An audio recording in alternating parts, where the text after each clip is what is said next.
इस नियमावली में शिक्षकों से 3 जिले का ऑप्शन मांगा गया था और यह कहा गया था कि नंबर बेसिस पर उनको अपना जिला अलॉट किया जाएगा और बहुत शिक्षकों को, लगभग शिक्षकों को अपना जिला अलॉट भी किया गया। लेकिन जो शिक्षक ऑप्शन नहीं देंगे उन्हें भी जबरदस्ती किसी अन्य जिले में भेजने की बात की जा रही है, जबकि नियमावली में ऐसी कोई बात नहीं कही गई है।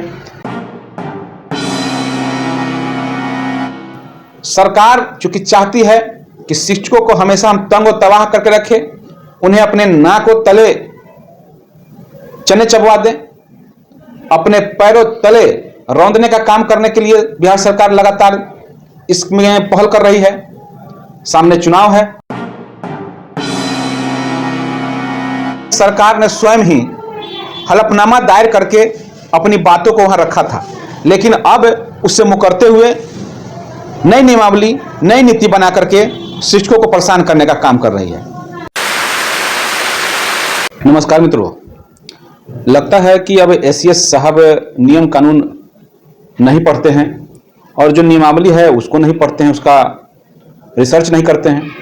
नियम कानून जो उनके पूर्व एसीएस थे के पाठक जी, उनके द्वारा जो नियमावली बनाई गई, विशिष्ट शिक्षक की नियमावली जो बनी, उस नियमावली में शिक्षकों से 3 जिले का ऑप्शन मांगा गया था और यह कहा गया था कि नंबर बेसिस पर उनको अपना जिला अलॉट किया जाएगा और बहुत शिक्षकों को, लगभग शिक्षकों को अपना जिला अलॉट भी किया गया। लेकिन एसीएस साहब जब ट्रांसफर की नीति लाए हैं, जब ट्रांसफर करने के लिए नियमावली बनाए हैं, ट्रांसफर पोस्टिंग की नियमावली बनाए हैं जो कि TRE 3 के लिए, तो इन सारे चीज़ों में जो विशिष्ट शिक्षक नियमावली थी उसको दरकिनार कर दिया गया है। उस नियमावली में जो बातें कही गई हैं उस बात का अमल नहीं किया गया है और जो शिक्षक का अपना जिला मिला था उसके बाद इन्होंने अब 3 ऑप्शन अनुमंडल का मांग लिया। बात जिला की हो रही थी, एक जिला की, अब उन्होंने अनुमंडल की बात रख दी। इसके वजह से शिक्षक में पूरा रोष फैला हुआ है, पूरे शिक्षक समाज में इसको लेकर के रोष है कि आखिर इस तरीके से शिक्षा विभाग क्यों उलट सुलट निर्णय ले रही है।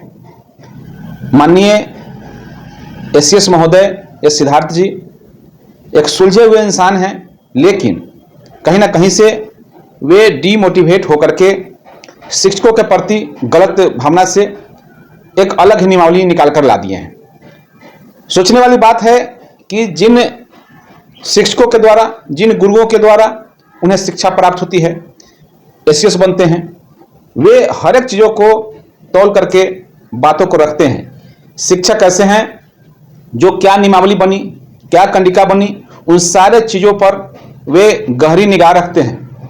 अब देखिए कि मामला कहाँ फंसने वाला है। सरकार ने जिस तरीके से अनुमंडल का ऑप्शन दे दिया, उसमें भी जो शिक्षक ऑप्शन नहीं देंगे उन्हें भी जबरदस्ती किसी अन्य जिले में भेजने की बात की जा रही है, जबकि नियमावली में ऐसी कोई बात नहीं कही गई है। ऊपर से अगर देखा जाए तो बिहार सरकार के तरफ से हलफनामा भी दिया गया है कि हम जबरदस्ती किसी को ट्रांसफर नहीं करेंगे। कोर्ट ने भी आदेश दिया था कि जो शिक्षक चाहे तो नियोजित रह सकते हैं, चाहे तो विशिष्ट शिक्षक बन सकते हैं, यह उनके ऊपर निर्भर करता है। लेकिन इन सारे चीज़ों को हटाते हुए, इन सारे चीज़ों को दरकिनार करते हुए जिस तरीके से एस सिद्धार्थ जी ने जो नई नियमावली प्रस्तुत की है वह बिल्कुल ही वाहियात नियमावली लाई गई है। जो ये नीति लाई गई है वह कहीं से भी शिक्षकों के समर्थन में उचित नहीं है।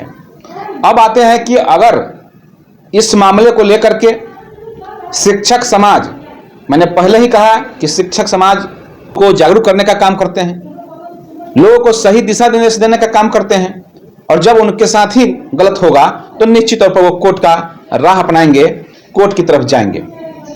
और विभिन्न सोशल मीडिया के माध्यम से देखा जाए तो इस मामले में जो अनुमंडल वाला ऑप्शन है, उस मामले में जो शिक्षक संगठन है उनके द्वारा कोर्ट का रुख करने की तैयारी अब शुरू हो चुकी है। लगातार सोशल मीडिया में उसकी चर्चा चल रही है। वकील को, कौन से वकील को रखने की बात चल रही है, अच्छे से अच्छे वकीलों को रखा जाए, और चूंकि जो भी डॉक्यूमेंट है उसका साक्ष्य उपलब्ध करने के लिए सारे लोग तैयारी में जुट चुके हैं और संभवतः 1 से 2 दिन में इस पर केस दर्ज भी किया जा सकता है। तो कहने का मतलब यह है कि कुल मिलाकर के फिर यह मामला फंसता हुआ नजर आएगा अगर सरकार इसमें अविलंब सुधार नहीं करती है। तो पुरुष शिक्षकों के मामले में जिस तरीके से जबरदस्ती अनुमंडल का ऑप्शन घुसेरा गया है वह नहीं होना चाहिए था। इसके जगह पर प्रखंड काफी था, उससे भी अगर देखा जाए तो पंचायत ही काफी था। लेकिन सरकार चूंकि चाहती है कि शिक्षकों को हमेशा हम तंग और तबाह करके रखें, उन्हें अपने नाक और तले चने चबवा दें, अपने पैरों तले रौंदने का काम करने के लिए बिहार सरकार लगातार इसमें पहल कर रही है। सामने चुनाव है, किस तरीके से शिक्षक उनके चुनाव को प्रभावित न करें, इसके लिए उन्हें 5 साल के लिए जिला बदल करने की पूरी प्लानिंग कर चुकी है।